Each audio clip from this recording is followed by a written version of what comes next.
talking about Lord of the Rings, The Two Towers from EA for the Game Boy Advance. Now, Two Towers came out on all the big systems the end of last year. Well, now we got it for the Game Boy Advance. And let me tell you something, this is one of the best Game Boy Advance games I've seen all year long. The sound in this game is absolutely unbelievable. They've taken all the cool samples and live music from the movie and crammed it all in there. They even got bits and clips from the actual films, which are unbelievable, and they actually looked really good on here. It's like watching a little TV sometimes. The graphics are amazing too. You should see the trees, the pine trees in this thing look so cool. The colors are brilliant. The animations are pretty good. The sword clashes and sound. But for the most part, the game is a hack and slash type adventure. You can play one of 5 different characters. There's tons of cool battles. You can pick up new swords and weapons and gear yourself out. You got your ring race in there that you battle against. Your stinky old orcs. You got your trolls. And what are those other things? That Urukai? Boy, I hate them. They're big and they got big T-fish. So, Lord of the Rings, The Two Towers, Game Boy Advance, take one, pop it in your mouth. I give it a 9.5.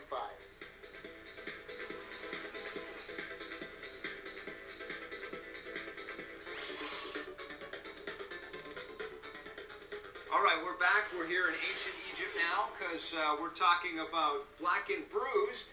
And Black and Bruised has a character named Pharaoh. It's from Majesco for the GameCube. What'd you think? You got a first ever cell-shaded boxing game. Cell-shaded was all the rage last year. It's an excellent idea for a boxing game. The lighting looks really great. The characters look really great. I really like the visual style and the look of this game. I gotta say, the graphics, in terms of cell-shaded cartoon-style graphics, these are some of the best looking that I've seen on any system, period. Although I did find that this is a cartoon-style boxing game. For my money, there just wasn't enough sort of wacky animation in this game. I think they could have really gone over the top with it. It's not as fluid and smooth and big as I would like it to be. They didn't go the extra mile on the artwork, and they really dropped the ball on the sound. I don't know what happened in the audio department here. Well, the sounds that are there are actually pretty decent. But there's a lot of missing sounds. That is the key, yeah. One of the most important sounds in any boxing game is when the player hits the canvas. And because this is a cartoon-style game, there's lots of hitting the canvas, you know. And there's no sound at all when you hit the canvas.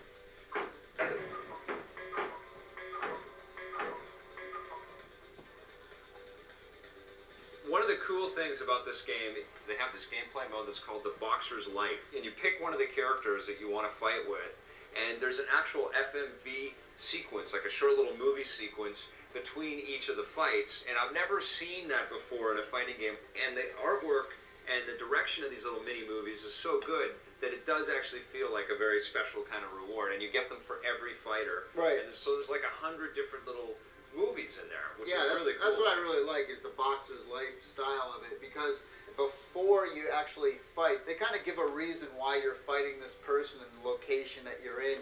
In the world of beauty pageant sabotage, one size does not fit all.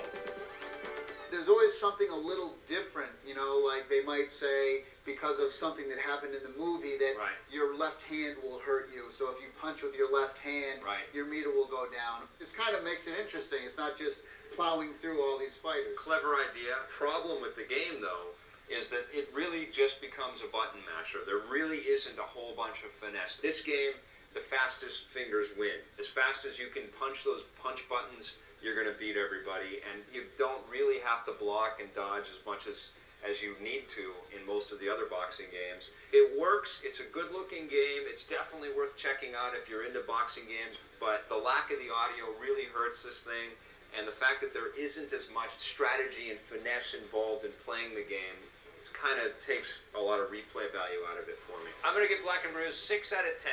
I'm giving it a 7.5. I really like the Boxer's Life. On the positive side, the cell shading animation and graphics are really cool. The Boxer's Life mode is really entertaining and interesting, and the characters have some pretty interesting, cute, and funny dialogue. On the negative side, where's the audio of the boxers hitting the mat? The animation is good for the most part, but it doesn't really take this cartoon boxing to its fullest extreme. And there really isn't enough finesse and strategy in this game. It's more of a button masher. Now, if you're like Tommy and I, and you love your classic games, or maybe you like these 2D fighters like I do, you've probably been looking around for the right controller for the job, and that's what we're going to talk about today. This is the X Arcade gaming stick from X Gaming. This one's a little bit pricey. It starts at about 150 to 180 bucks, Right. but you get a really honking big, very durable joystick. This is the end-all, be-all of arcade sticks.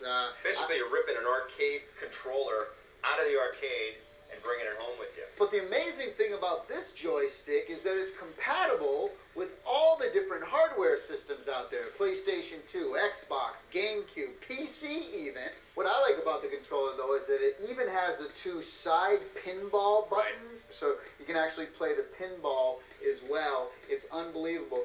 It's a really big price tag, but if you're into this stuff as much as I am highly going to recommend you picking up this stick. Me too. I think this stick is awesome. I think it's worth the dough. I think you're going to have a blast with the X Arcade stick. On the positive side, this thing is built to last. It's tough as nails, and it's got a lifetime guarantee. It's compatible with any game system that you have, and you just can't beat playing those classic arcade games with a classic-styled controller. The only thing that's negative about the stick is that the price tag is pretty steep. But you get what you pay for. Stick around. When we come back, we're talking SimCity 4.